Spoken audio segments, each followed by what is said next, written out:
Hey everybody, this is Abby from Realistic Kitchen and Gardens. Today is Thursday, June 18th. I just had to chase a robin, a juvenile robin, out of this fruit cage. I have no idea how it got in, but I could not figure out how to get out. Anyway, raspberries are doing really well. Japanese beetles are starting to come a little bit, so they're nibbling. But at this point, I'm getting about a pint of fruit a day. God, look at all these stupid... Birds are kind of the worst pests because they take bites out of the fruit and just pull it off the... Technically, raspberries are drupes, which is why there's so many different little blobbies to them. I believe they're considered a drupe, but so they just pull them off their center little plug thing, and it's like, come on, you couldn't have left it alone. I don't blame them. It's an easy source of food, but those are mine. Anyway, my weird experiment for, oh right, I forgot it rained last night, for starting my fall brassicas outside is doing well. I need to dump all the water out of the trays though. We had a good amount of rain last night, but I have this shade cloth on to keep cabbage moths out, but also to try to keep it a little bit cooler for these so they don't bolt quite as quickly. But I figure if I could keep them less dramatically stressed, then that's what we're doing. Still have a number of things that still aren't in the ground. I'm considering this tray in the trash. That's Janona pumpkin, which obviously is not done well in the pot. Pumpkins are easy to direct seed, so it's not a big deal. And then it's also the sprouting broccoli, sprouting broccoli, but technically it's a broccolini and 2 Catarina cabbages.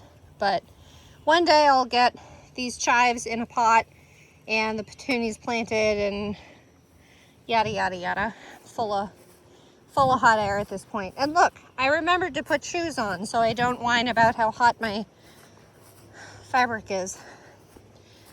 But it's been pretty steadily hot. Luckily we've been getting a decent amount of rain, so I don't have to water it that much. I love coming down to the garden. You can see the dinner plate dahlias actually from the house, not even in the yard, just from the back door of the house. The blueberries are still alive, as they have been.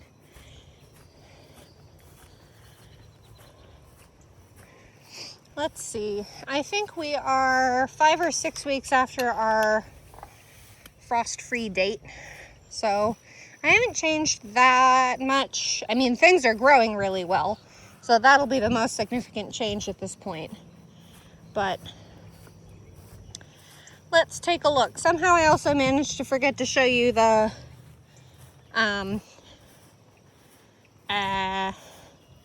alliums last week, so I will try to remember. Really high cucumber beetle pressure this year. This Century Star watermelon is looking pretty decent. This is, I think, old damage, but this newer foliage looks good. Century Star, with being probably a hybrid of Moon and Stars, has those little spots on them, so that's the natural, I'm going to say, variegation of the plant. It's not a disease. I did seed out some radishes to try to help protect some of the...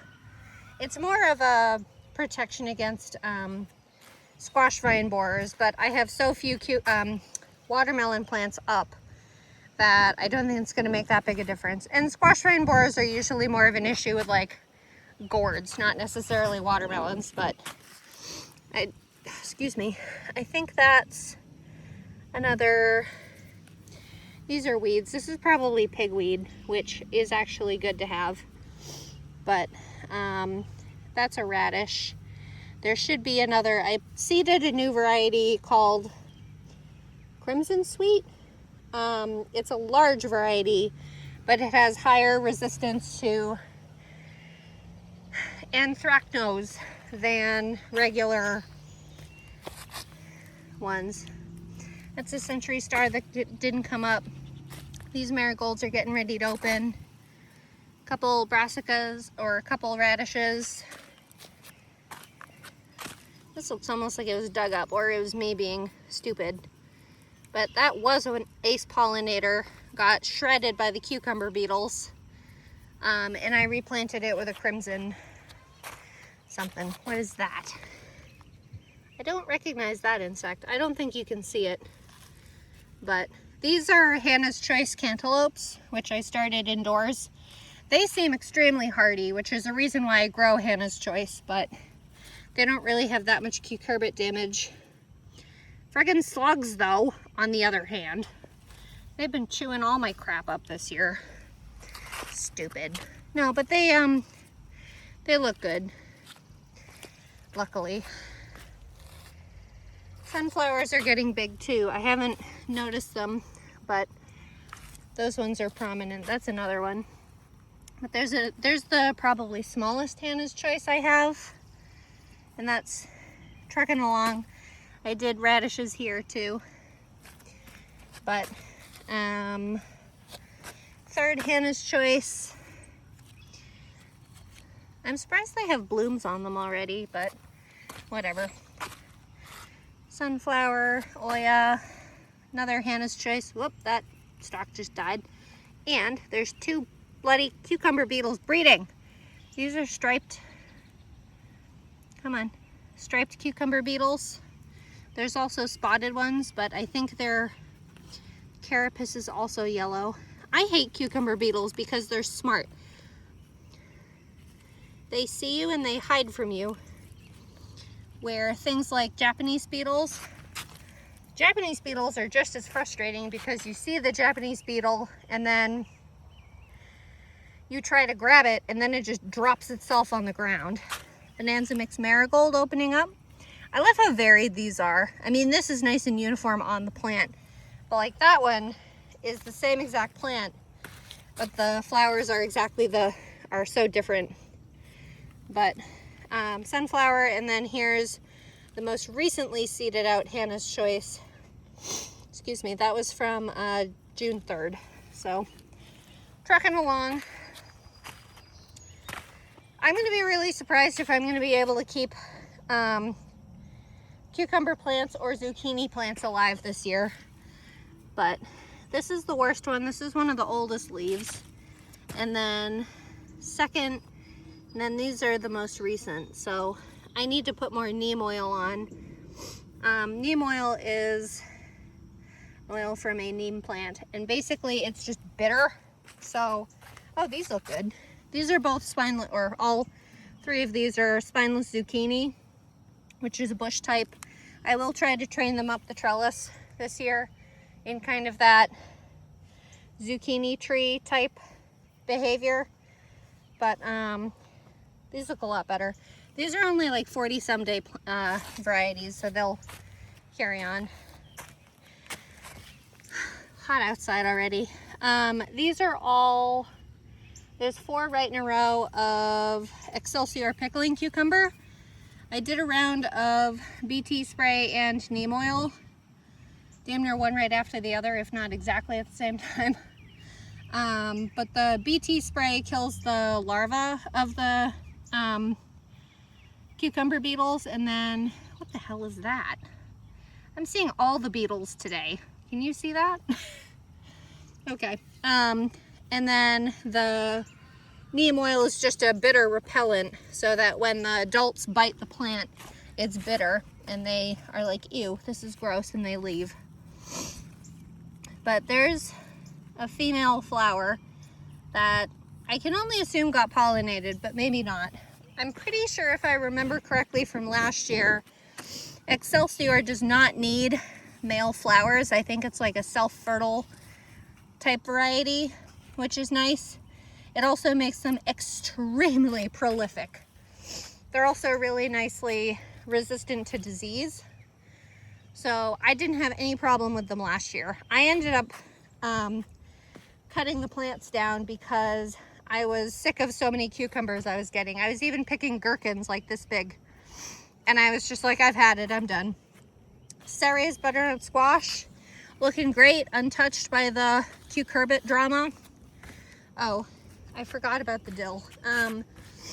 Thalia dill, which is apparently now shaded by one of the cucumbers. I may try to move that cucumber after it gets a little bit taller so it can sit over there more. This is Hera dill, which is just starting to put out some of its first true leaves. And then the cucamelons continue to struggle. I didn't realize how dainty these plants were. I've heard they're extremely prolific, so I only planted 2, which I think the other one was supposed to be like there, but that died off from all the pest damage. This one's doing okay. I did hit this one with some BT and some neem, but I don't have high hopes. And then here's Summer Dance, tried and true variety from last year, also extremely disease and pest resistant. I mean, it's Swiss cheese on the bottom and it doesn't really care. So I'll need to train that to go up the trellis once it gets long enough. And then Telegraph cucumber, which I haven't grown in a couple years, continuing on, surviving. And Teddy dill, which is a newest variety of dill for me. These were, all 3 dill varieties were seeded at the same time, just seeds I had. But Teddy was the first one to germinate, and so far so good. Fallow row B, which has a couple good stalks of, or bunches of yarrow. I'm keeping it for the pollinators. That's all I'm going with. Onions continuing to size up. Again, these will probably be ready near the end of the month. So this is, what's the name of this variety? Nope, you're flowering. I think I saw you flowering last time too. But the soil gets more compacted near the edge of the row. All right, what variety are you? I forget. Sterling. I wanted to say Sierra, but I knew that wasn't right. Sterling, which is a white onion, storage quality of like 4 to 5 months. And then right here is the beginning of red wing, red storage onion, storage of I think 8-ish months. I've tried to cover this fallow patch with, sorry, my sinuses, with straw to keep weeds down. This is chopped straw, it's not full straw, so in the past I've had decent luck with it not reseeding, but apparently not this season. And then all the rest of these are Patterson storage onions. They're a little bit smaller, they're about the size of a medium apple, like a local apple, not a mutant apple from wherever the hell they get those giant apples from. Ooh, I forgot I left a wild rutabaga plant, Black-Eyed Susan. But this fallow row does have a little bit of cover crop in it, and I've been buzzing it down every maybe 2 or 3 weeks just to keep organic matter coming up, but okay, I'll give you a peek here because this is the easiest spot to see them. But Emerite pole beans doing really well. I only had, out of the 66, I only had about 10 of them not germinate, so I'm pretty happy with that. And then onto the garlic. Garlic is starting to look a little ratchet. I'm a little surprised. Maybe I should take the mulch off. It both has mulch and a covering of that black plastic to keep weed pressure down. But there's a Chilium red, which is only about half a dozen plants, and then silver white soft neck garlic. This is Lore's. I'm trying to read my tags. Lore's soft neck garlic. And then the last soft neck variety I have is Nootka Rose. You're starting to look like you're lodging a little bit. Soft neck garlics are kind of like onions. When they're ready, they'll flop over. And I think that's the 2-week mark before they're ready to harvest. So see how that goes. Ivan hardneck garlic. This was one of the first varieties to be harvested for scapes. Adonai, my tried and true. They're really starting to struggle. Oh, hi. Why are you escaping now? You're a little derpy one though. And then, what do you say? Oh, that's Matechi, or Matechi, which is supposed to be a pretty hot variety of hardneck. Let's see, where's the other tag? I think this is the section that doesn't have a tag, but it's supposed to, for Armenian red. And then the last hardneck is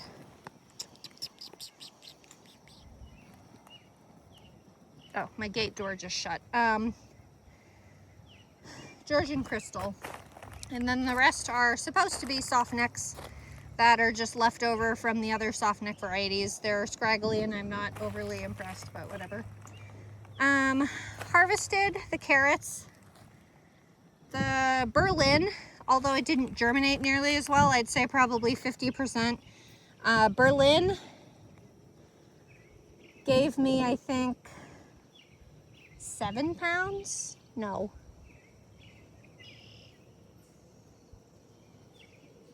They were about equal, surprisingly. Berlin was much larger. A solid, steady orange carrot. And then the rainbow blend did pretty well, all things considered. But they were smaller. They were copious, but they were smaller. I love this chamomile. Just hanging out, having a good time. So I think both varieties gave me about total 14 pounds. And then I also had all the little stubbies that I had separately. So then I have hollyhock, this carnival, summer carnival.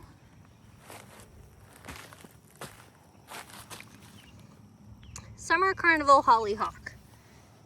They're coming along, they're going.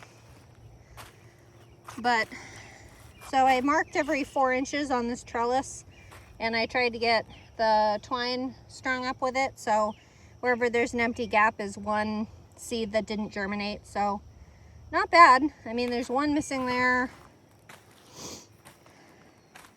2, 3 missing there. Maybe 1 missing there. I know one of them was a little offset because I was planting them from this side for some reason.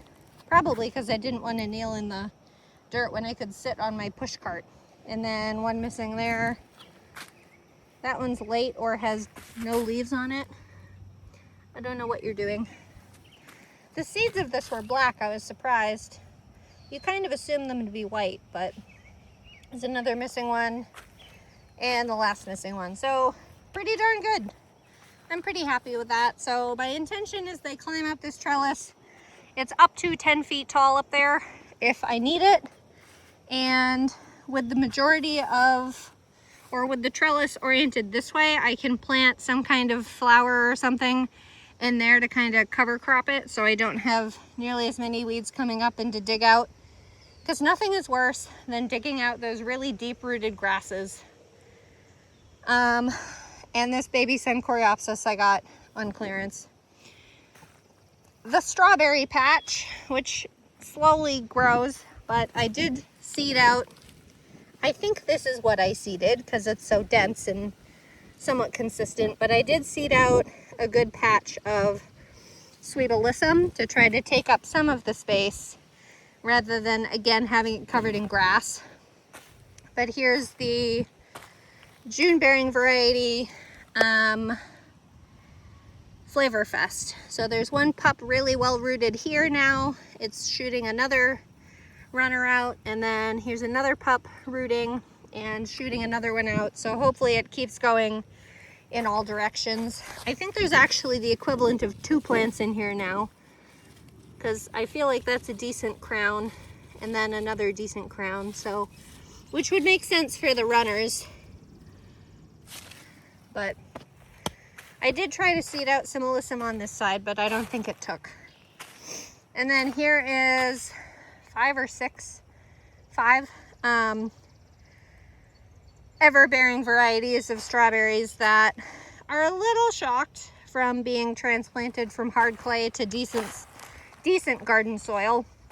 I just kind of eyeballed these in different directions, or in distances, so they're still relaxing into their situation. But basically I want the same thing to happen. I just want them to spread out and put pups everywhere, so that by next spring I'll have a bunch of good, well-rooted plants that are just ready to produce.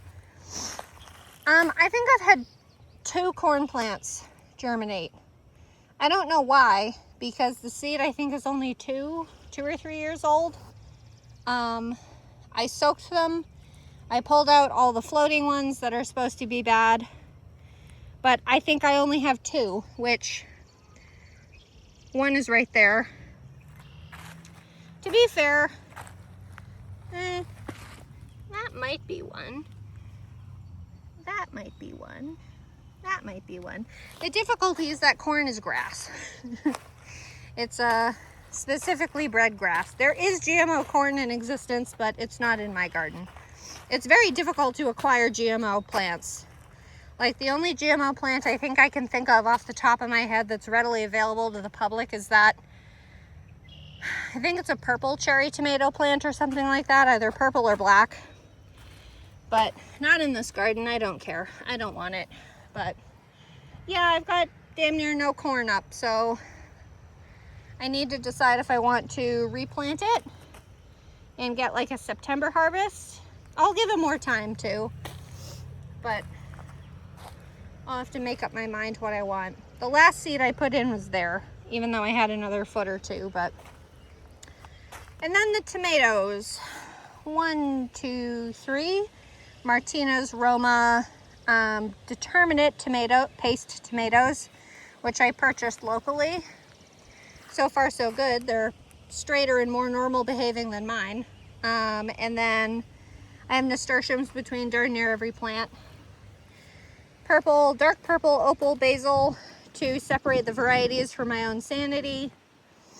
And then all the rest of these are my Supremo paste tomatoes, determinate paste tomatoes. This half of them until the gap is windy. Come on, brain, connect. Oh, the ones that I started from in a seed snail. So they were a little bit more stressed than the ones in the pots. But, I mean, I think they're a little more scraggly, but I think it's about the same. They all need support. So 1, 2, 3. Ooh, a nasturtium's opening up. That pretty corally orange. That's probably a gleam mix, is my guess. What number was I on? 3, 4, 5, 6. See what I mean about the behavior being crazy? To be fair, determinates don't follow the same rules as indeterminates, which just keep growing upward. Determinates will still put nearly as much vigor in, but like, they just create so many little short branches. I think last year they only got about 3.5 feet tall, so they don't get nearly as big. But 6, 7, 8, and there's a little nasturtium behind it, 9, another nasturtium, 10, 11, 12, and then here's the gap. So those were all the seed snail ones. They're all blooming to some extent. I ran out of grass for the clipping cover, ground cover. And then the rest of these were grown, I'm going to say, normally, or like traditionally in the pots. Started in pots and then moved out, or transplanted out. But I think these guys are just getting ahead of themselves and getting too heavy. Like they all have some fruit on them already. which I'm excited for, but they're weighing themselves down. I need to get the other set of supports in. I was going to do trellis 1 and then trellis 2 like that down there to make a corridor.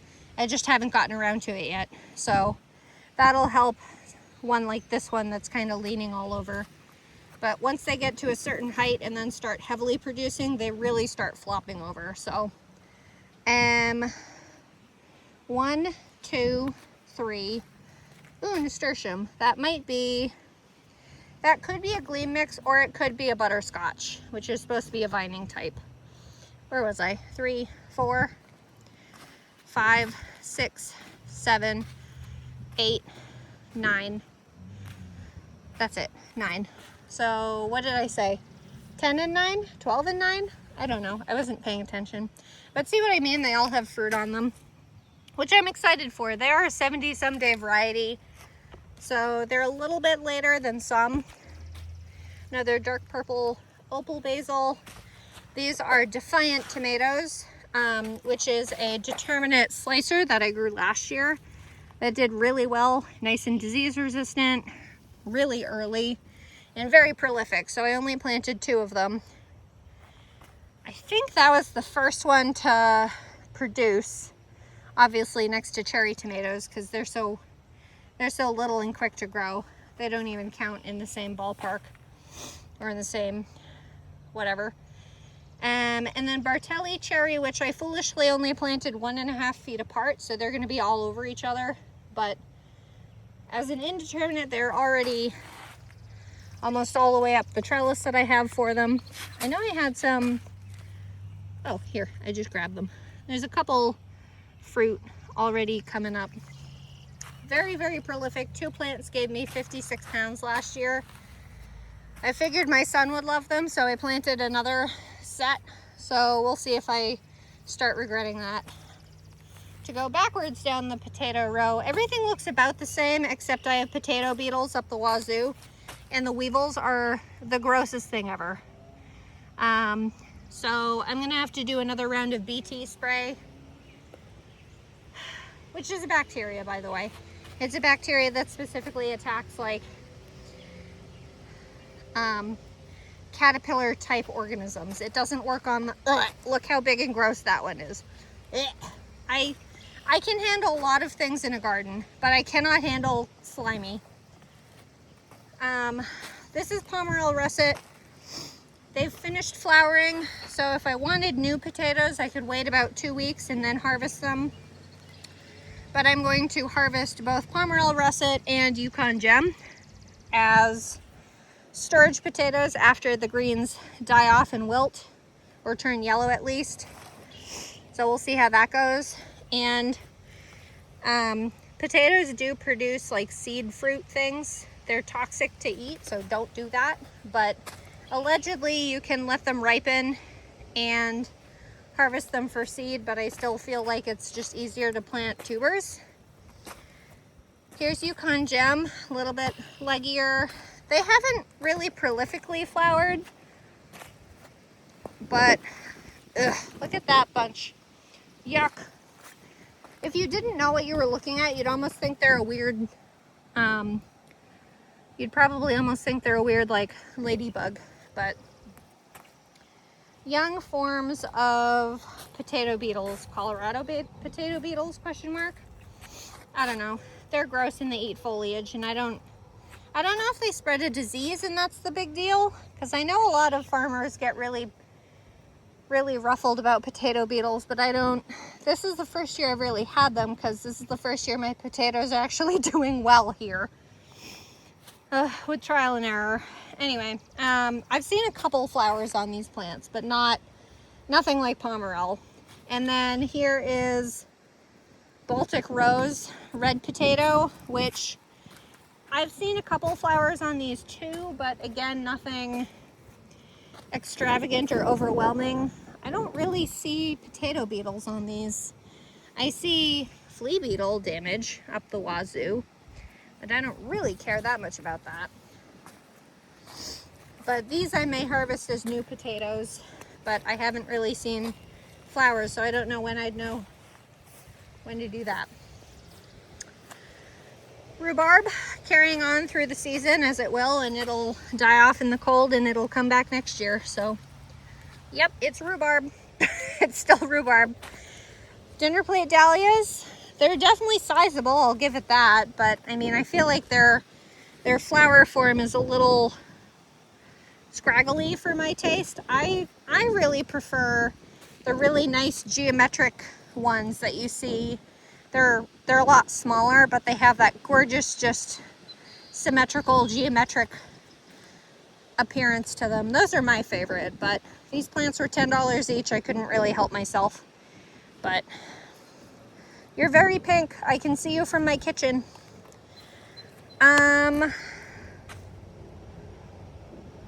Utah tall celery.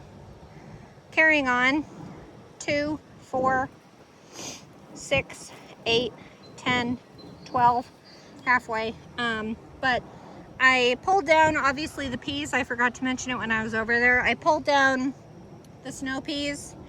They were just too much. I didn't need them. They were taking up space and shading some of the plants over there and taking up the trellis. So I pulled them down, and I figured, I think I rambled about it last time, but I'm trying to let them disintegrate here because legumes, both peas, beans, that kind of thing, will pull nitrogen either from the ground or just soil in general.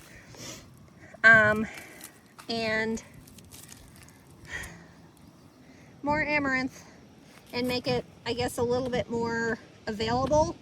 So I'm going to see if that helps size up the celery this year. So there's the last celery, probably the best size.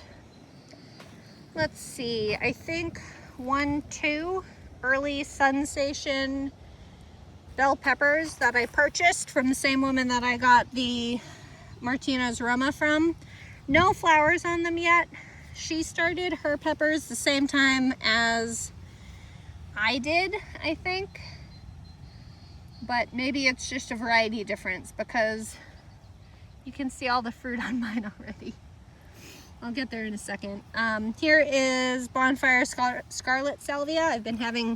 I had difficulty getting them to germinate. Rocket Mix Snapdragon. The word was floating around in my head. Snapdragon. I'm curious to see if this is an orange one. Orangey, yellowy one. But I did a pinch experiment with these, so this is continuing to be the fruit of that experiment, multi-branched. This is the one and only Gold Whopper, Gurney's Mega Gold. What does that say? Mega Gold Sweet. That's what it says. Not that I am growing any hot peppers this year, but whatever. Blue Better Salvia, Curly and Angry. Oh, you got wicked what? Ants? Aphids? Whoops. Aphids, probably, that the ants are eating. No wonder you're curly and pissed off. Yep. That's a lot of aphids. Whoa, Nelly. Almost like nasturtiums. Maybe I should get nasturtiums planted in here. That explains the ants, because ants will form a relationship with aphids, and basically they'll like farm the aphids so they can get this sweet nectar type thing that the aphids produce, and they'll protect them from some kind of pests. Woo, dizzy standing up.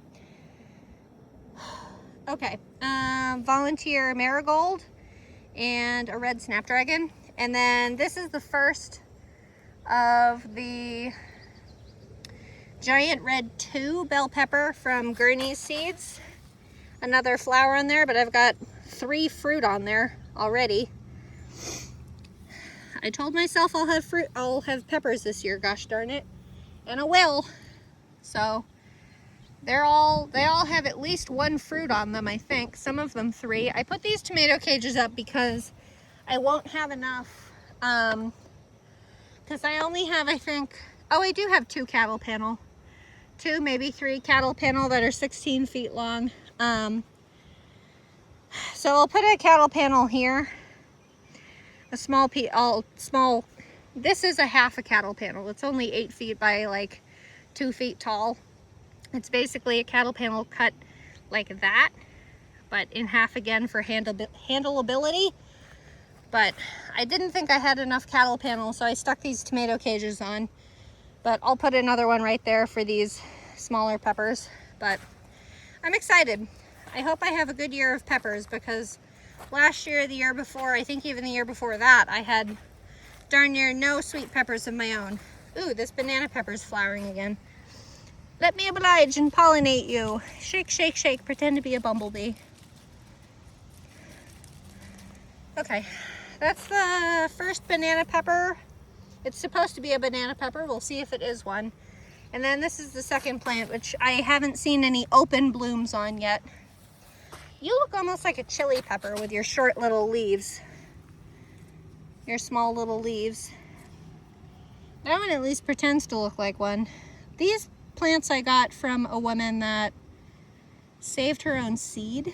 I didn't realize that when I got the bananas, but I was gonna get some gold peppers from her, and then she told me she saves her own seed, and that can be a no-no because peppers cross-pollinate within like a quarter mile of each other. So if you have hot and sweet and all these different shapes of them, they can cross-pollinate, and you can get like a hot bell pepper. It'll look like a bell pepper, but it's hot. So we'll see what shows up out of that plant. And then pumpkin on a stick, getting bigger, continuing growing. Still having flea beetles, but they're, you know, continuing on. Ooh, wait. I think that's chamomile. I don't think that's...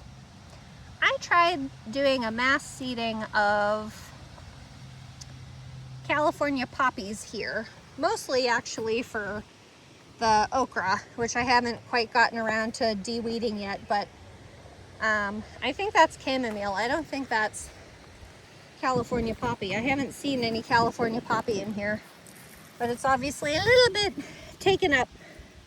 Ooh, that might be a little tiny... Where did I just see it? Maybe, maybe not. Anyway, orange jing okra seed I saved from 2 or so years ago. And then the rest is burgundy okra, which I grew last year, and it turned into trees and wasn't fruiting really well until like, I don't know, August, September, when I was super over it. But I need to weed these guys out. They're too crowded with grass. Okay, the last row. We're almost there. As the season gets longer and more things change, then the videos get longer. I'm sorry. I'm trying to train myself to actually do like progression, not repeat the same thing over and over. Okay, these 4 plants are candy. I always want to say candy cane. Candy stripe giant zinnias. This one looks like it's going to open up soon enough. And then the others here and over are California giant zinnias. So they're looking really good. I didn't know how much pest pressure I'd have with them this close together. The zinnias last year seemed fine.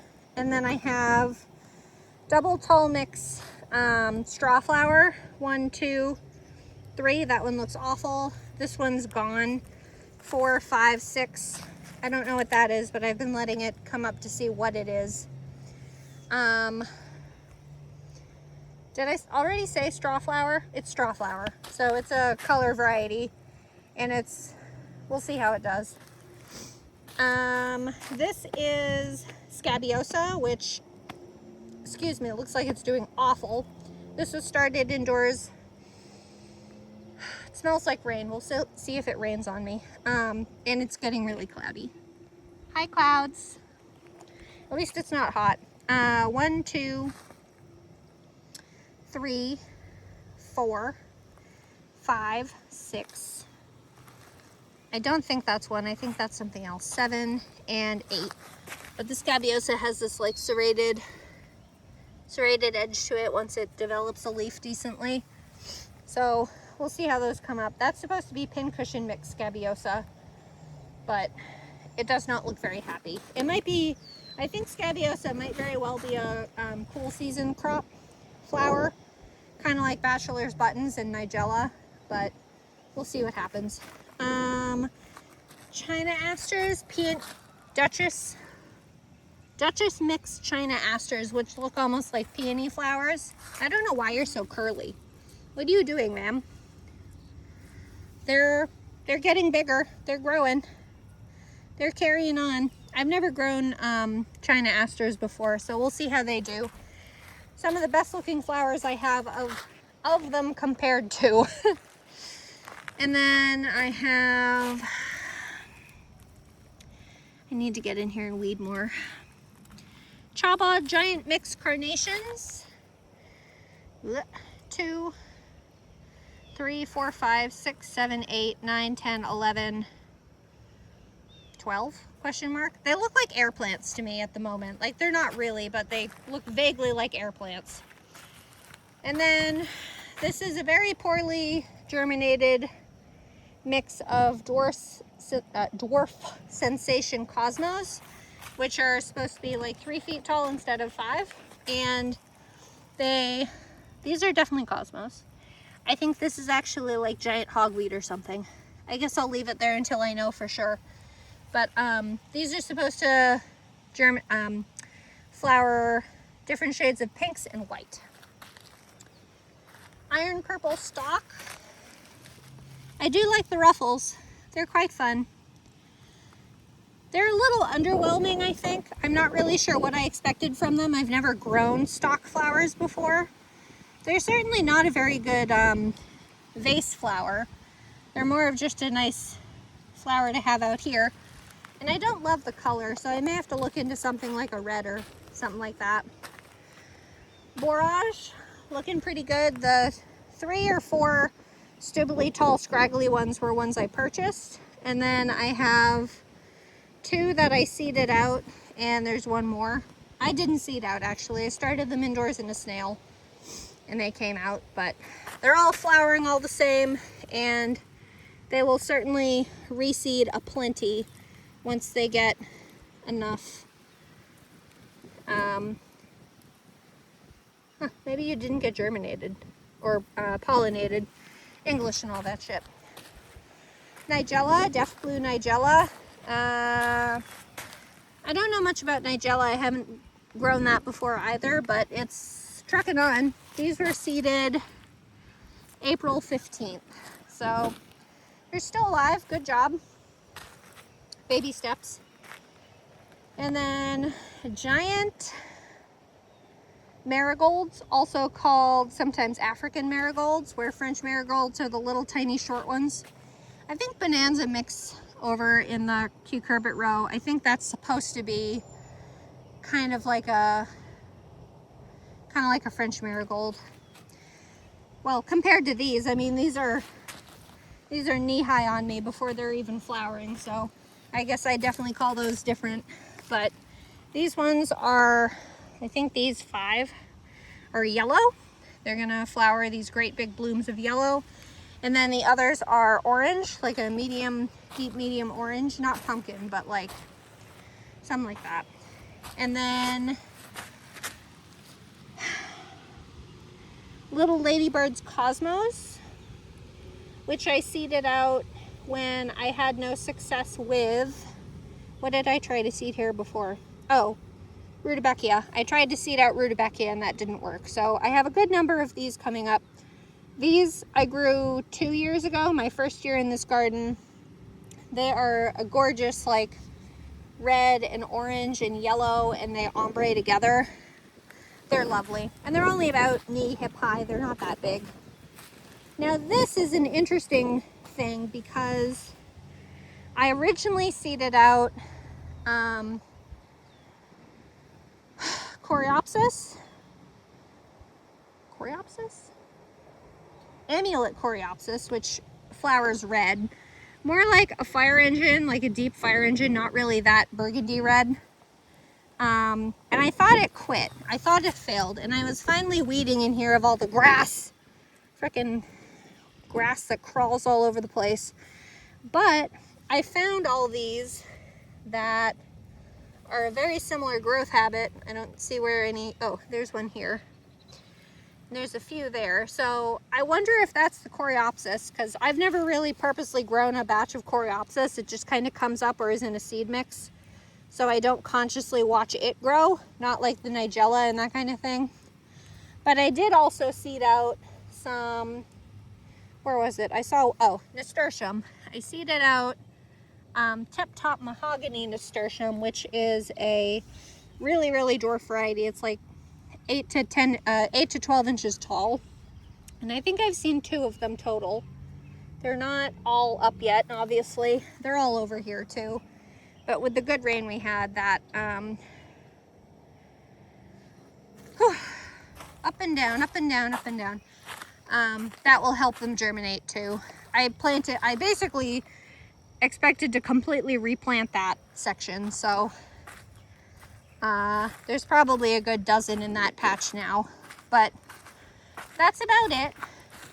Things are getting started. Things are really getting rooted in and getting big. It's like you're kind of it's like when you first direct sow things or first transplant things, you're like, God, this is such a stupid tiny plant in this spot.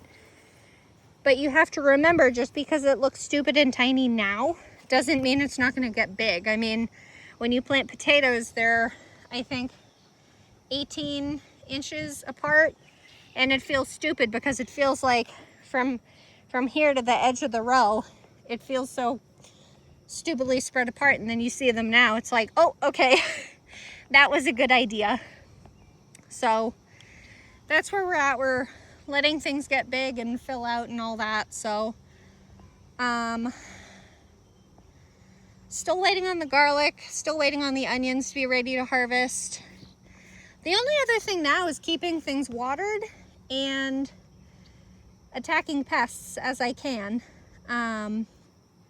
Oh, the section where the carrots were, I'm going to try to seed a wildflower, like herbs and flowers mix. But I'm going to have to get all that freaking weeds out of there. I am going to leave the chamomile. I love the chamomile. They're so fun and whimsical and stupid. But now the time waits until it's ready to harvest. So you weed, you water, and you attack pests. The joy of the hottest part of the summer until harvest season. I'll probably be applying BT spray and maybe diatomaceous earth to the potatoes and see. I'm actually going to do a little research on potato beetles and see what the deal is, if they spread a disease or if they just like chew on the foliage too much. Because the Pomerelle russet is probably the worst of them, and they're basically done really producing tubers. They just need to size up and cure a bit. But I'll probably treat those. I'll get those flowers in, and I'll see what the corn does, if the corn is coming along or if it said, nope, all done. At which case I'll have to get more seed for next year, because I did really like the sweet corn, and I was gonna probably freeze it in kernels this year. I tried on the cob and it doesn't work. It's good for storing it and preparing it for corn chowder, but that's about it. Anyway, if you like this kind of stuff, please like, comment, and subscribe for more, and follow along my Facebook page, Realistic Kitchen and Gardens. Okay, thanks. Bye.